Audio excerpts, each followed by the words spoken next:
If you think of all the germs, you could have gotten worms.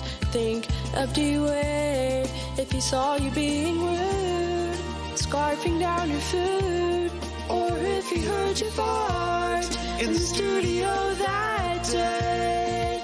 Once more, the chips you chose to chew, an open bag would do. So why were you eating your hand? And it's time to reprimand. To think you do it all the time, I'll never look the same at you, 'cause it was in so deep. You swallowed a knuckle or two. You may have to join the ringer. Why did you have to lick your finger? Did you have to? Did you have to? Did you have to lick your finger?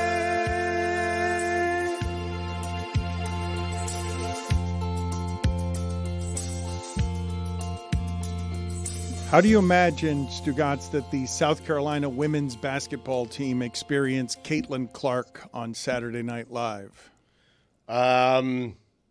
Probably not well. It's a great thing that she appeared there. It's great that the exposure for the women's game, but probably like, hey, why aren't we on Saturday Night Live? I would imagine Yes. that is what they're thinking. I wanted to clean something up from earlier in the show as well. You guys mentioned associating Pierce Brosnan with heists. I do too, but outside of the Thomas Crown affair. Great movie.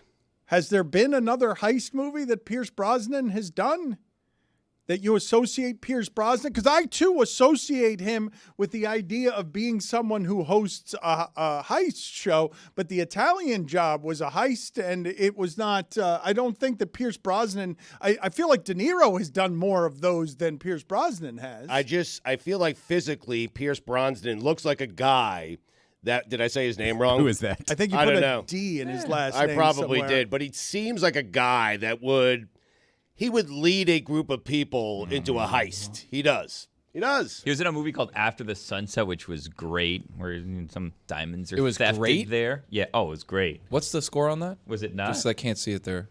The What's Rotten the Tomatoes Rotten Tomato score? scores right there on the bottom. I don't know. Right I there need to to the right, watch the Billy. Thomas Crown Affair. I still haven't seen So it. good. Great scene. When I think of Pierce Brosnan, there's this internet TV critic, Brian Grubb. His whole bit is every time there's a heist, he reposts it with a picture of Pierce Brosnan just looking hot in like some nice white linen pants. So I think of Pierce Brosnan whenever I think of heists. Guys, And he's a Bond. I have something to ask you because I don't think that I can pull this off, but I have to pull this off. I have a wedding that I'm attending in Mexico in the summer on the beach, and Fancy it is schmancy. prime Elo time. linen time. But I'm not a linen guy. Everybody's a linen guy. You got to go in with the swagger of being a linen guy. That's the thing. I feel like I have to embrace the linens, and this entire trip, destination wedding, it has to be a lot of linens. But I don't have any linens right now, and I'm not sure that I'm about I'll the take you to linen my life. spot. I'll take you to my spot. Izzy, what are you shaking he your has a head spot. about? I mean, I think linens are a little odd, right? So you're talking the middle of the summer in Mexico, and yes, like it's going to be hot, so you want cool clothing, but you sweat in that. You might get that stuff sticking to you. It might become see-through at some point. It's going to be very, it's kind of gross. Well, if I learned anything working at Victoria's Secret, you wear nude-colored underwear when you're wearing white. That's what you learned, What a great huh? lesson for you to learn from Victoria's Secret. Is that, am I wrong? I don't know. Do you have any I didn't nude work colored? there. Do you have any nude? Do you have any nude colored underwear? I'm just not- picturing him giving this advice Not as of to other yet. women. I also knew how to measure, but we weren't allowed to do that. That would lead to problems. Interesting. Explain. You didn't how answer- how do you do it? Measure? Yeah. You have to. You take the measuring tape. You measure over the top first, and then you go and you measure, center, and then the difference, and it's a whole thing. But you never got the opportunity. No. Not allowed. No one's. Yeah. You didn't answer the question of what the rating was, Rotten Tomatoes rating on After the Sunset, which you described. Rotten as a Tomatoes, great we all know, movie. big political I'm plays. not going to take, there. I'm not gonna Give take the a audience quiz score. on Right. what the Rotten Tomatoes rating is. Because there's the critics score, which we all know critics can be bought, and that's It looks been like proven. 18%. That's the comes back critic. here. That's the critics. Don't the care. audience score 52. All right. I'm telling you. Coin toss.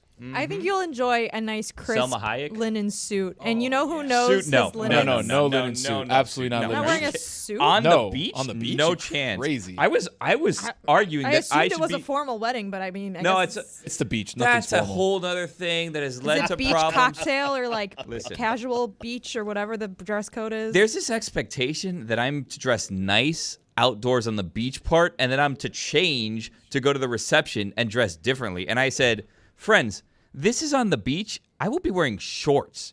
And I was quickly told, no, you will not. Oh my God, please wear a linen seersucker or like shorts with like a blazer. Oh my God, Billy. I'm getting all kinds of Yes. mixed signals because they're also saying, either barefoot or sandals. I'm like, barefoot or sandals is shorts. I'm not wearing pants, but they're telling me I have to wear pants. You got to wear pants.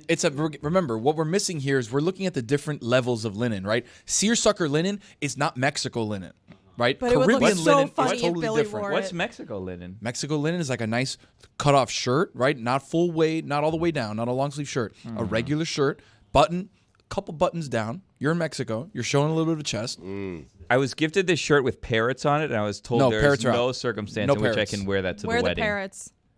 How about this? You're traveling to Mexico. It's costly. You need a passport. You're going to a different country. It's on a beach. It's going to be 95 degrees. I'll wear what I want. How's that sound? Shorts, flip-flops, whatever I want, I'm going to wear it. Put it on the poll, please, Juju at Le Batard Show. Is an 18 critic score and 52 audience score a coin toss? 50-50. Can we all look? I've seen it already. I'm happy to do this if the class wants to do it. Let's all watch After the Sunset tonight, and then Down. we can come back and discuss tomorrow. Before or It's- after the WNBA draft? It's fun. It's a fun little flick. How about we two? Where is it? Where do they have it? I'd imagine there's a lot of downtime in the WNBA draft, like most drafts, right? Yeah, commercial breaks. What would it take? What would it take to trade for the number one pick? There's no circumstance in which a team You would- don't have enough. There's nobody has not enough. That's right? a great sports Nobody- topic. nobody It is. has It's enough. great. What Who would has it- the number one pick? What would it take? God. Indiana. What would it take? Sorry, you I was been? asking. I'm trying to get into it. I mean, We've said it like a lot. We've said it on, On the this show, show. in I front of you confused so many Iowa times. with Indiana. Yeah, Just- same market. just a different. question. Did you watch the Michael Che thing with Caitlin Clark this No. week? Okay.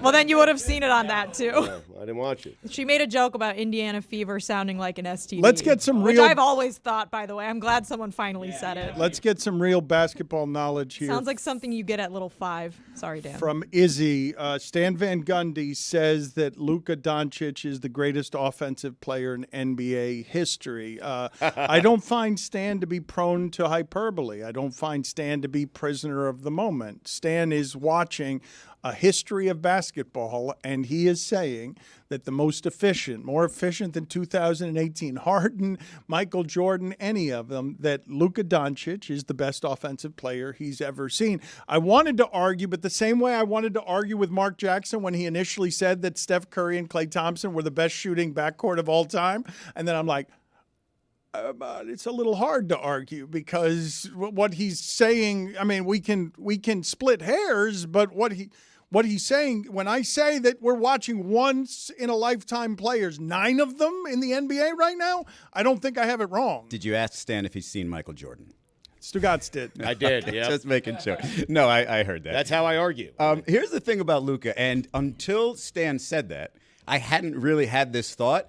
But I was thinking about how you defend Luka, and I literally said, well, just start standing next to him when he starts his shooting. And I'm like, how ridiculous would you look as a defender if you just, he's starting his shooting motion. Let me run next to him so that maybe I can block. It's when you have to think that way, it tells you the guy is ridiculously unstoppable. There was a point his rookie season where I thought, that jumper, it's gonna fall off. It's not gonna be consistent. It's just gotten better and better. It's a little flick of the wrist and he can fade away in any direction. Oh, and by the way, if you get him going that way, he can just hit a 3-point finger roll and it's amazing the shots this guy hits. They look like trick shots. Izzy, I don't know if you'll agree with me here. He looks like the most effortless scorer.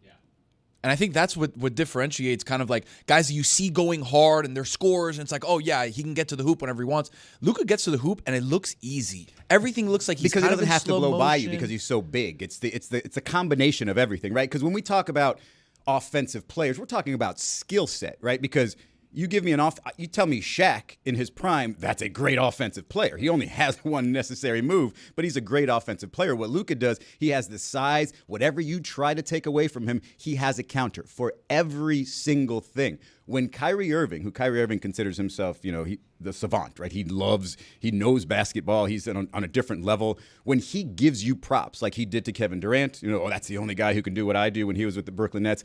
When he gives Luka props, and when you see him sort of shine, like glow, when Luka does some amazing stuff, when you're impressing Kyrie Irving, I mean, that means you are on the top level of NBA skill people, like, of all time. Kyrie Irving, who by consensus everyone seems to say is the best ball handler in the history of the sport. Like, there's no question about it. It just doesn't seem like there's even a second place. Did you see Isaiah Thomas? When you watch Kyrie in person, it's sort of like those people who are so fast that it looks like their feet aren't hitting the ground, the way he dribbles the basketball, where it's just from one space to another before you've even processed it in your mind.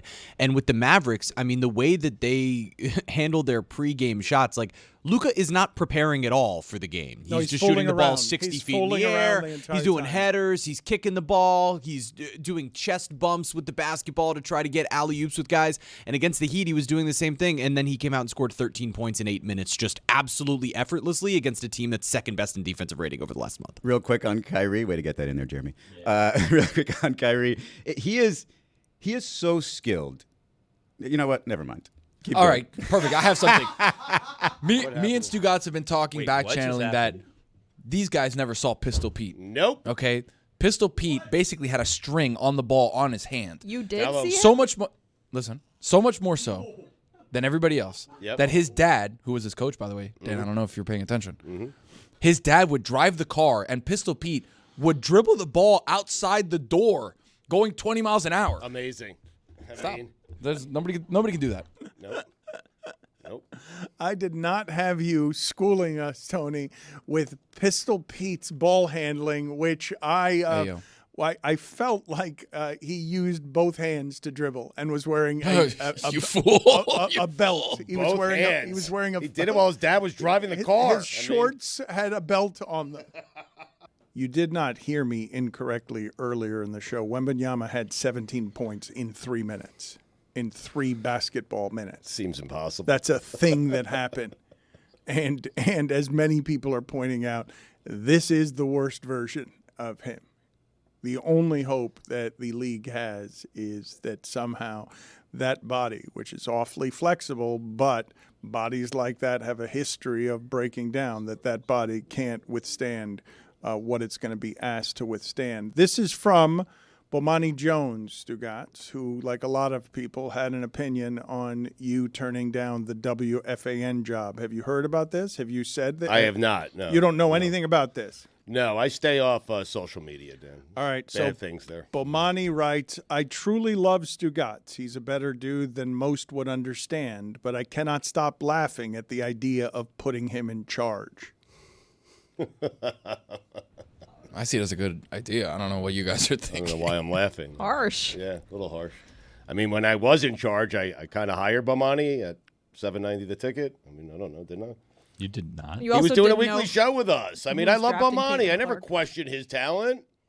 Why is he questioning my talent? My ability to lead, my ability to be in charge. Stu's never better than when he's in charge. I'm Give him the offended by reins. this. He Yes. can run it. Ask Joel what he thinks about that. Yeah, that's a good point. Bankrupted Joel? I don't think you hired Bomani. Well, I mean, Bomani is a fantastic talent. He sent me a demo tape of his doing a radio show. I thought he was great. We had him down at the station a few times. He started doing weekly stuff with us, and he's fantastic. I have nothing bad to say about Bomani. I'm not going to be dragged into this, okay? Whoa. If he doesn't think I'd be a good PD, he is entitled to his opinion. I think he is a fantastic coach. You just took credit for Bomani, and I don't think I'm not taking that's credit for factual. Bomani. I don't You said think, you hired him. I don't think Bomani was. I can't really, the details are foggy. I mean, He just dropped a diss track and said, but let me step away from this. How did you find Bomani, just out of curiosity, when you hired him? I think he sent me some tapes. I think it was actually Jason Whitlock who introduced us. I believe that was the connection point right there. Oh. Yeah. Remember him? I don't have that recall of events, but you're J. Coling out of the situation. You're saying I'm not going to beef with Bomani Jones. It's an unwinnable beef. He's the greatest beefer of all time. But it doesn't have to be a beef. It does. It's just I'm just reading to you what he said. He truly loves you. The first half of that, he's a better dude than most would understand. Like the idea. Well, that's Sal Licata right before he's about to slam you over the head. I mean, seriously. A little backhanded. It's the Stugotz move, though. I love this guy, but finish. Using the Stugotz move on Stugotz. Hey, he learned it from me. I discovered him. I mean, taught him everything he knows. You know, Pistol Pete would dribble around his house blindfolded. You were saying in the last segment you made it 20 miles an hour. And Stugotz told you during the break, come on, Tony, quit being an amateur. Make it 70 miles an hour. Make it Express lane. Make it Pistol Pete is in the Sun Pass lane going 75 miles an hour. One night. Dribbling it underneath the floorboard of the car and going... I don't understand. Between the legs, between the cars. Between the I don't understand why Tony did the thing where it's like you guys never saw him. It's like as if Tony isn't like 32. I went back as a basketball savant myself, just like Kyrie Irving. I went back into the annals of time and saw things Pistol like Pete this. clips, Tony. No, not like this. Yes, we have. Listen to this, guys. One night during a violent thunderstorm, he climbed out of his bedroom window and dribbled through mud puddles. You tell me Kyrie Irving did that? Did they even have gravel back then? Find everything. Everything was a mud puddle. Find everything you can find on the They legend didn't pave the roads yet. of Pistol Pete. When a friend bet him he couldn't keep the ball spinning continuously for an hour, Pete spun the skin off his fingertips, knuckles, thumbs, and collected $5. He's the Chuck Norris of the NBA. At the end of spinning the ball on his finger, it was just a human skeleton because all of his skin had unraveled and fallen on the floor at Pistol Pete's feet. You'd see that if you watch the tape. He didn't actually have a finger. It's just a bone. Tony was at that game with his grandfather watching Pistol Pete dribble until the skin came off his body and he was just a skeleton. Trying to put you guys on game, man. Scoring 45 points. Well done. Caitlin Clark broke his record. Can you? Yes, but she played more games. And No three-point line either. and Threes. Yeah, Don't forget the three-point line. Yeah, threes. But don't be careful. People Do it in get a mad at car. you for saying that. Do it in a 70-mile-an-hour car. Well, here's the thing. We don't know about the speed. So it says, as his father drove the family car at varying speeds. We don't know yet. Oh, wow. Pete would hang out the window and dribble. Dan, have you ever put the ball I have outside done of a that. car? Yes, I have done that. How'd it work? But I was going 4 or 5 miles an hour with my father driving. Like, So you knew the legend of Pistol Pete. I did. Interesting. And you Trying had it to out at crank home, the window huh? open. No, I had to make him stop the car, and I had to go get it out of somebody's yard. So you hit the rock, it would bounce off a rock. That would never happen to Pete. No, I it would mean- not, because he would just dribble it from one window, and he would grab it in the other, and he would just dribble it between the tires. He would cross over other cars. You'd see other cars would Swerving right, back to the left. Their wheels would be spinning. They'd be on their roof. Touched earth. Is this why people drive so down here? They're all trying to dribble basketballs. Find me more Pistol Pete information, Tony. And if you would video, just feel free to find, wherever you can, black and white video of 1950s basketball so you can see in general the way people were dribbling, which is both hands in front of them and chest passes. Everything was a fundamental chest pass. And out there, Pistol Pete was making him crazy by spinning a ball on his finger during timeouts until his skin came off. Do you realize how outraged the announcers were in the 1950s at Pistol Pete's showmanship? They were so pissed off. We have to take another break for blood because Pistol Pete keeps spinning this finger. Tony knows he was there. He also played 1970 to 1980, so that's a fine. Yeah. Okay, I'm sorry. Off by a couple of decades. My bad. I associate early 50s, 60s basketball It's with fair, black yes. and white, and you're right. 70s basketball is when when the television sets became more. Well, slow-mo wasn't invented until 1999, so. After retiring in 1980, on the roof of his home, he painted a large message for passing UFOs, volunteering himself for capture. Well, that's handle.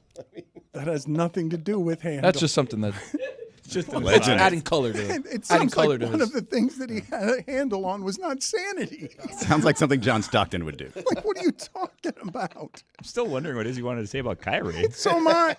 I think Fine, I'll say it. I think dribbling is his second best skill. He's a better finisher than a dribbler. Boom. And so what happened? You were just scared of it earlier? Didn't want to change the topic. We only had less than a minute left, and Tony still had something. I was like, you go. I'm really good at this. Executive producer Billy also doesn't realize that your pause and forgetting your thought was edited out of the show. By the time Pistol now Pete it's was not. by the time Pistol Pete was Put it 7 years back old, in. he was giving his father suggestions on coaching Press's college team. Huh. The dad, Press Maravich, by the way, great names. Handles. And you were there.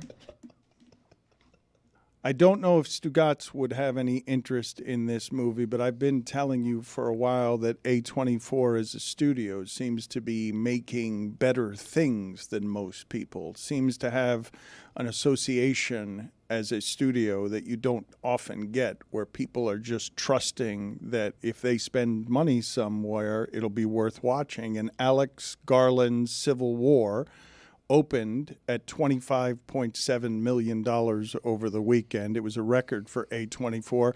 They also spent more money than they usually spent, because that used to be, before the success, something of a smaller house. But Civil War is based on where it is we seem to be headed in 2024.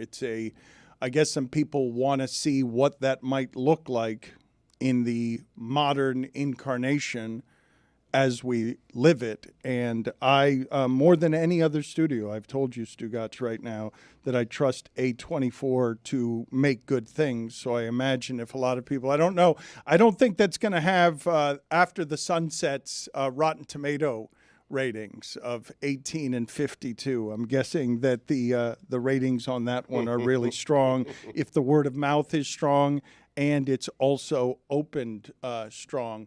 Something I wanted to discuss with you, though, and the group, because I know that Billy has grown. I don't know whether this has happened since having kids or it's been an always thing, but he has grown tired of driving in general, and driving in South Florida, you have heard me say, is a bit of a nightmare these days because we're overcrowded. I don't know if you saw what happened on the Rickenbacker Causeway, Key Biscayne. There's only one way in, one way out. And there are a number of places like this in South Florida that if a big tree falls over in a hurricane, people aren't going to be able to get out of where it is that they are.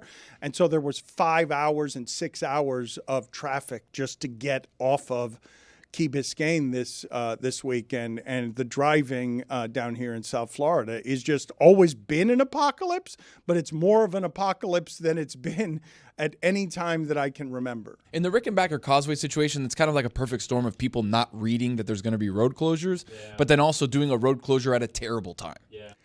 There's that, but how about just the general idea? Billy made some sort of whimpering noise that is hard to discern. You disagree with my assessment that you're not a big fan of driving? I mean, I guess it's a fair assessment. Jess and I were speaking, and we both said if I was super rich, I'd have a driver because I don't want to drive anymore. Which seems like not a crazy thing to want to just have a driver. Oh wow, I don't make much of a distinction between being the one driving in traffic and sitting in traffic in a passenger Totally seat. different. And if you have a driver, if you're sitting in the back and you have a driver, stretch out your legs, you're fine. My driver would drive a minivan. I would sit in the back of a minivan, I think. Bench seat, though, or a captain seat? No, captain's chair all the way. Yeah, and captain's you can chairs. lean it back. Exactly right. And then if you want to guess, they have the same luxuries that you have. I don't know about those fancy cars with the doors that open the other way, and then they have like stars on the roof. What do you not those? know about a Rolls Royce, Billy? That you don't think it's good enough? I'm saying I don't think that's necessary. I'm fine in a Dodge Voyager or whatever. That's good enough for me. But it's the act of driving. It's not being in the traffic. Oh, no doubt. The act of driving is the stressful part of the equation. Yeah, I mean, I'm still going to have to get from point A to point B, right? I'd rather someone else be doing the driving while I'm getting from point A to point B. You've never been in the back of an Uber annoyed because you're in traffic, even though you're not driving? Yeah, but if I was driving, I'd be more annoyed, I think. Driving's terrible. I agree with Billy. I think this is a control issue now, is what I think is going on here. You guys want to be in control, so you want to drive. Where, if you're like, I'm going to have to get there anyways. Because, Jeremy doesn't drive, not to put his business out there, but No. he'll take the bus or the train every once in a while. I feel like if I'm taking the train, I have time to do other things. If I'm not driving, I can go on my laptop. It's I incredible. can research some stuff. I can watch some No, highlights. train can is. do I whatever. understand the train being a relief to being in traffic. What I'm not making a distinction between is being in the back seat, passenger seat, or driver's seat in this traffic. It's all unpleasant to me. I suppose it's degrees of unpleasant, but not by much. We were also making the distinction about celebrities who get themselves into trouble by getting into accidents, doing, dangerous driving.